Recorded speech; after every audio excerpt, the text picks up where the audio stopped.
How to Think and Speak. Lily often felt a knot in her stomach whenever she needed to speak English. Her thoughts raced, but words seemed to vanish. She dreamed of fluent conversations, yet real-life interactions always left her tongue-tied.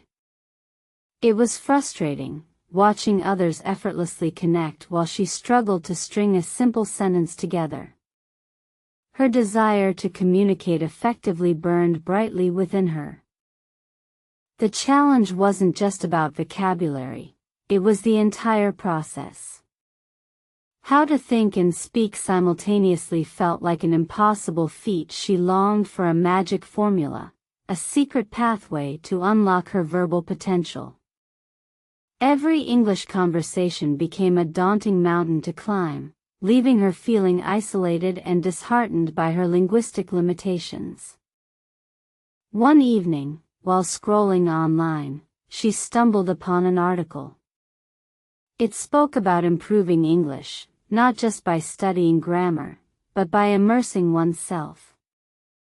The title caught her eye, Unlock Your Voice, The Path to Fluent English. This unexpected discovery sparked a tiny flicker of hope, suggesting a new approach to her long-standing dilemma. The article emphasized the critical importance of reading.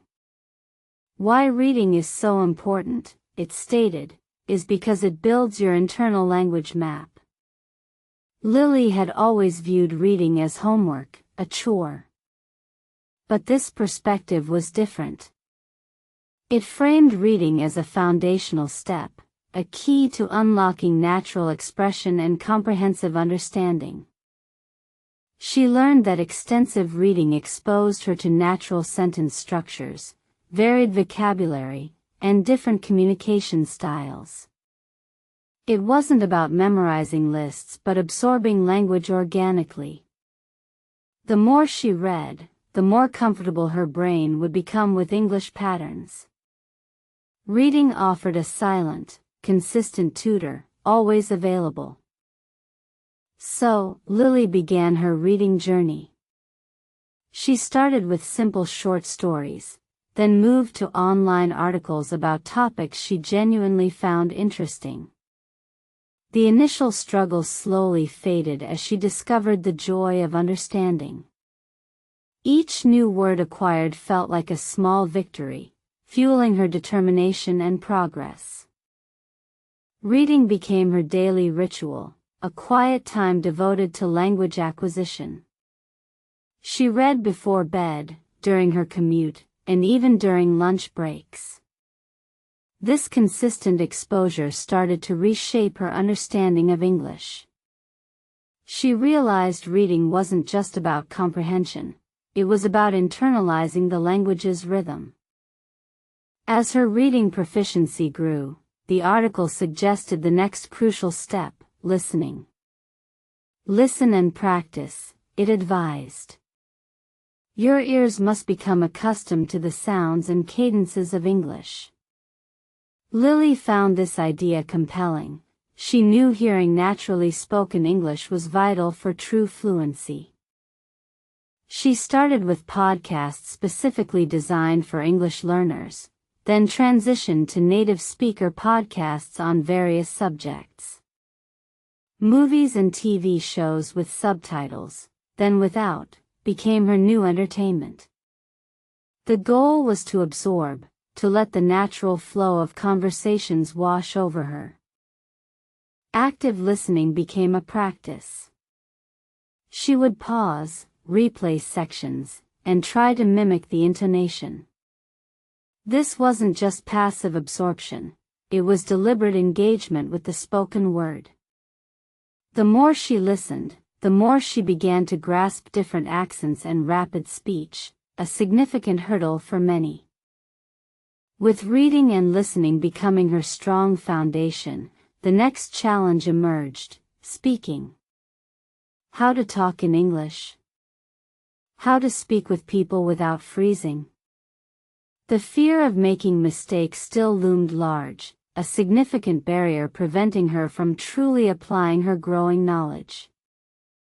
The article offered practical advice. Start by talking to people in pairs. It explained that one-on-one conversations were less intimidating than group discussions. The focus could be on mutual practice rather than performance. This seemed like a manageable step, less pressure than a full-blown conversation.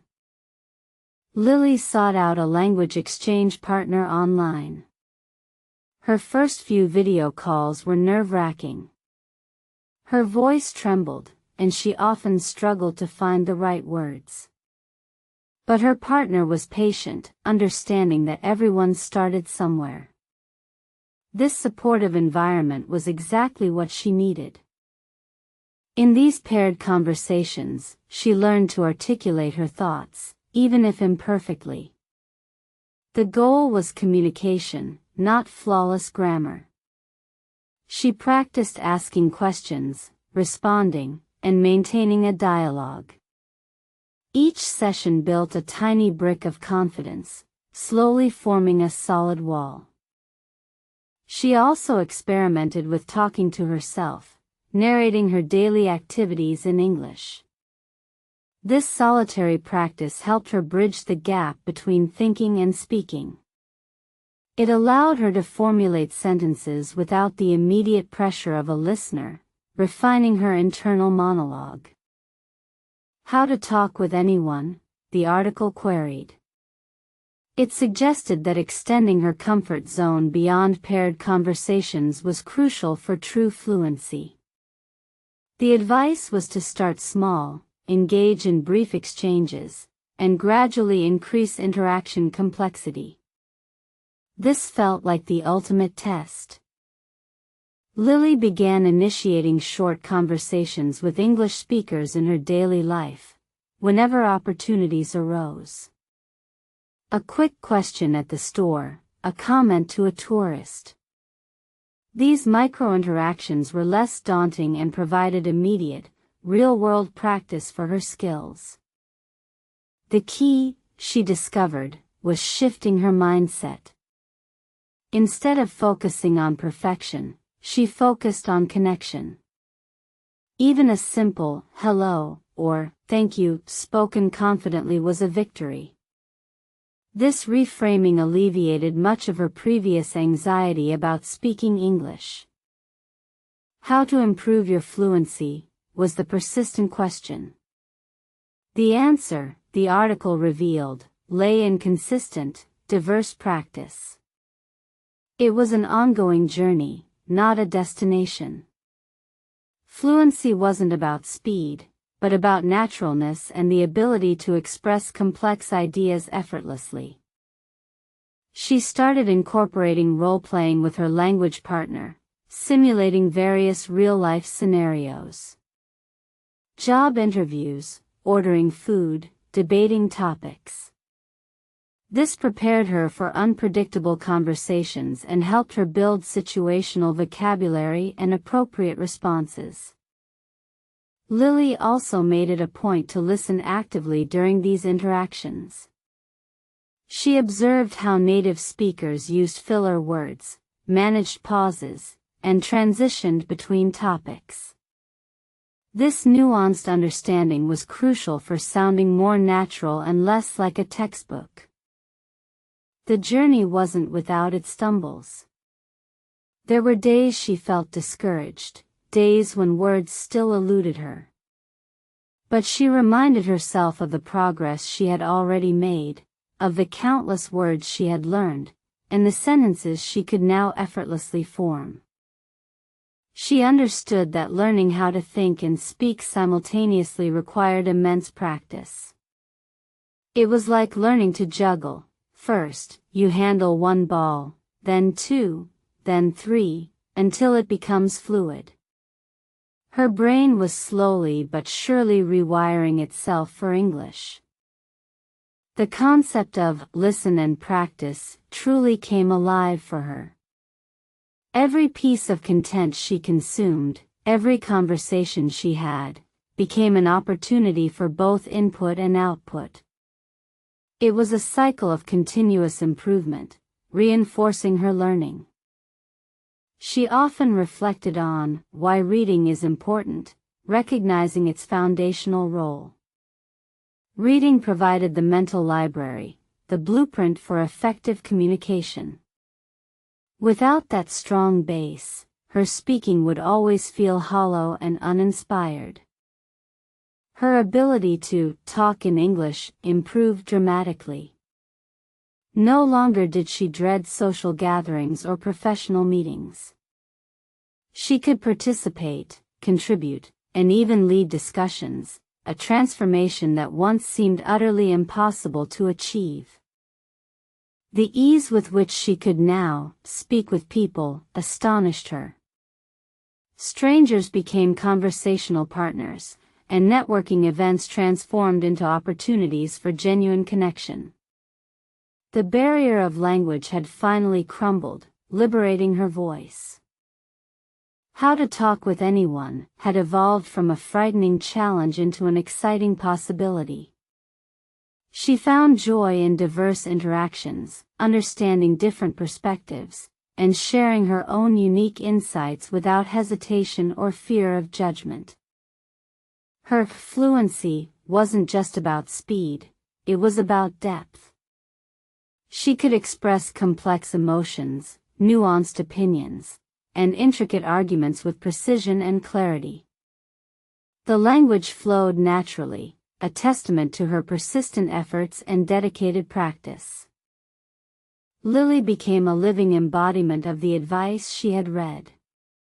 From a shy, hesitant learner, she had transformed into a confident, articulate speaker. Her journey was a testament to the power of consistent effort and strategic learning, proving fluency is attainable. She often thought back to the initial fear she felt when contemplating how to think and speak in a foreign language. Now, it was second nature. Her brain no longer translated, it simply processed and articulated thoughts directly in English. Her early struggles with how to talk to people in pairs now seemed like distant memories. Those initial awkward conversations had been crucial stepping stones, building her confidence brick by brick, preparing her for larger social interactions. The realization that why reading is important had unlocked so much for her was profound. It wasn't just about passive knowledge. It actively reshaped her linguistic brain, making all subsequent speaking and listening much more effective and natural.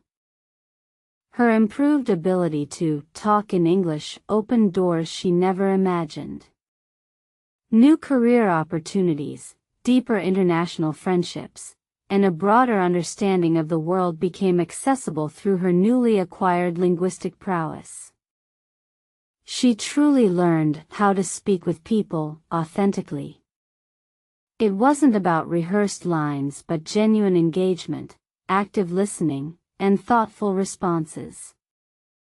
The human connection, she realized, transcended perfect grammar or vocabulary. The advice to listen and practice was the daily fuel for her continuous improvement. She understood that language learning is a marathon, not a sprint, requiring constant input and output to maintain and enhance proficiency over time. How to talk with anyone became her personal mantra. Every person she met was an opportunity to practice, to learn, to grow. Her curiosity about others overcame any lingering shyness, propelling her into diverse conversations confidently. To improve her fluency, Lily diversified her learning methods. She joined an English book club, attended local meetups, and even tried public speaking exercises, pushing her boundaries further and consistently challenging herself to new levels. She understood that why reading is so important extended beyond just vocabulary. It provided cultural context, idiomatic expressions, and subtle nuances that only extensive exposure to written text could offer, enriching her overall communication. Lily's transformation was inspiring to her friends. Many asked her secrets, wanting to replicate her success. She patiently explained her journey, emphasizing the interconnectedness of reading, listening, and speaking as fundamental pillars. She told them, it starts with how to think and speak. You need to train your brain to process thoughts directly in English, minimizing internal translation. This direct approach speeds up responses and makes conversations more fluid. She then shared the strategy of how to talk to people in pairs, stressing the low-pressure environment. Find a supportive partner, she advised, someone who prioritizes communication over perfection. It's a safe space to make mistakes. To truly improve your English, she continued, you must embrace all aspects. Reading provides the foundation, listening fine-tunes your ear, and speaking forces you to produce the language actively. It's a holistic process. She passionately reiterated why reading is important. It's not just for learning words, she explained. It teaches you natural sentence flow, how ideas connect, and exposes you to a vast array of topics, making you a more interesting conversationalist. Regarding how to talk in English, her advice was simple, just start. Don't wait for perfection. Every spoken word, no matter how small, builds momentum. Focus on conveying your message, not flawless grammar in every single sentence. How to speak with people, she pondered. It's about active listening and genuine curiosity. Ask follow-up questions, show interest, and remember that communication is a two-way street. Make the other person feel heard and valued. She also emphasized listen and practice. Don't just listen passively, she stressed.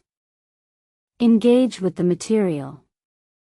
Repeat phrases, mimic accents, and try to summarize what you've heard. Then, actively seek opportunities to use that language. For how to talk with anyone, Lily's golden rule was confidence. Even if you feel unsure, she said, project confidence. A smile and open body language can convey willingness to communicate, making others more receptive and patient with you. Finally, on how to improve your fluency, she spoke of consistency. It's daily effort, she asserted. Small, consistent steps accumulate into significant gains. Don't give up when it gets tough. Every challenge is an opportunity to grow. Lily, once the silent observer, now facilitated workshops on language improvement. Her story was a powerful testament to transformation.